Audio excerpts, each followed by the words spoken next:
നമ്മൾ ഈ ഒരു രാഷ്ട്രീയ തന്ത്രങ്ങളിലേക്ക് വരുമ്പോൾ ഇപ്പോൾ CPM കഴിഞ്ഞ തെരഞ്ഞെടുപ്പിലൊക്കെ സോഷ്യൽ എഞ്ചിനീയറിംഗ് രീതിയിൽ അങ്ങനെ ആ രീതിയിൽ കാര്യങ്ങൾ ചർച്ച ചെയ്ത് ഒരു പക്ഷേ വിഭാഗീയതര ഘട്ടത്തിലേക്ക് പോയിട്ടുണ്ട്. വെള്ളാപ്പള്ളി നടേശൻ്റെ പ്രസ്താവനകളും മറ്റുമൊക്കെ. ഈ പുതിയ സാഹചര്യത്തിൽ എങ്ങനെയാണ് KPC ഇതിനെ കാണുന്നത്? ഏത് തരത്തിലുള്ള തന്ത്രം രൂപീകരിക്കാനാണ് ആലോചിക്കുന്നത്? തെരഞ്ഞെടുപ്പിന് എല്ലാ തരത്തിലും കോൺഗ്രസ് സജ്ജമായി നിൽക്കുക, ജനങ്ങളുടെ ജീവൽ പ്രശ്നങ്ങളെ ഉയർത്തുക, സർക്കാരിൻ്റെ പരാജയങ്ങളെ തുറന്നു കാട്ടുക, ജീവിത സാഹചര്യങ്ങൾ മെച്ചപ്പെടുത്താനുള്ള ഫലപ്രദമായ വാഗ്ദാനങ്ങൾ ജനങ്ങളുടെ മുമ്പിൽ അവതരിപ്പിക്കുക, ആ വാഗ്ദാനങ്ങൾ പാലിക്കും എന്ന് ഉറപ്പുവരുത്തുക, നല്ല സീറ്റ് വിഭജനം നടത്തുക, നല്ല സ്ഥാനാർത്ഥി നിർണയം നടത്തുക, നല്ല പ്രചരണ പ്രവർത്തനങ്ങൾ നടത്തുക. ഇത് തന്നെയാണ് അതിൻ്റെ ഒരു സാമാന്യനെയുള്ള സ്ട്രാറ്റജി. CPM സ്ട്രാറ്റജി എങ്ങനെയാണ് കാണുന്നത്? ശരിക്കും വെള്ളാപ്പള്ളി വീണ്ടും കണ്ടിന്യൂ ചെയ്യുന്നുണ്ട്. സ്ട്രാറ്റജിയൊക്കെ പരാജയപ്പെട്ടത് നമ്മൾ എല്ലാ ഇലക്ഷനും കാണുന്നതല്ലേ. ഈ SIRന് ശേഷമുള്ള ഒരു ആദ്യ തെരഞ്ഞെടുപ്പാണ് വരാനിരിക്കുന്നത്. അപ്പോൾ ഈ സാഹചര്യം എങ്ങനെയാണ് ഇപ്പോൾ പ്രിപ്പറേഷൻ നടക്കുന്നത്? ഗൗരവത്തോടെ തന്നെ കാണുന്നു. വോട്ടർ പട്ടിക ഏറ്റവും പ്രധാനപ്പെട്ടതാണ്. ആയുധം കയ്യിലില്ലാത്തവൻ അടരാടുന്നത് എങ്ങനെ? വോട്ടർ പട്ടികയിൽ പേരില്ലാത്തവൻ വോട്ട് ചെയ്യുന്നത് എങ്ങനെ? ജനാധിപത്യ ഉത്സവത്തിൽ എങ്ങനെ പങ്കാളിയാവും?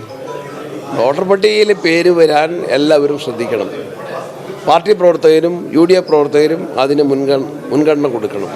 ജനങ്ങൾ സ്വയമേവ 18 വയസ്സായ എല്ലാവരും പൗരന്മാർ തങ്ങളുടെ പേര് വോട്ടർ പട്ടികയിലുണ്ട് എന്ന് ഉറപ്പുവരുത്തണം.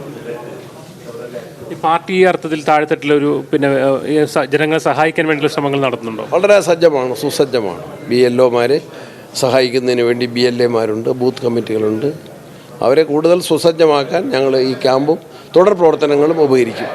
ഇപ്പോൾ വോട്ടർമാരെ ചേർന്ന് നടക്കുന്ന പല കാര്യങ്ങളും ഒരുപക്ഷെ കോൺഗ്രസ് പതിവില്ലാത്ത പല കാര്യങ്ങളും ഈ തെരഞ്ഞെടുപ്പിൽ വളരെ വിജയകരമായി വിജയിച്ചിട്ടുണ്ട്. അത്തരം മുന്നൊരുക്കങ്ങൾ കൂടുതൽ ശക്തമാക്കാനുള്ള നിർദ്ദേശങ്ങൾ ഉണ്ടാവില്ല? ആവശ്യമായ ക്രമീകരണങ്ങൾ ചെയ്യും, ആവശ്യമായ പ്രവർത്തന പരിപാടികളുമായിട്ട് മുന്നോട്ട് പോകും. UDFൻ്റെ അടിത്തറ വിപുലപ്പെടുത്തുന്ന കാര്യത്തിലും എങ്ങനെയാണ്? വിപുലീകരിക്കപ്പെട്ടിട്ടുണ്ട്. കൂടുതൽ വിപുലീകരിക്കാൻ ആർക്കാണ് താല്പര്യമില്ലാത്തത്?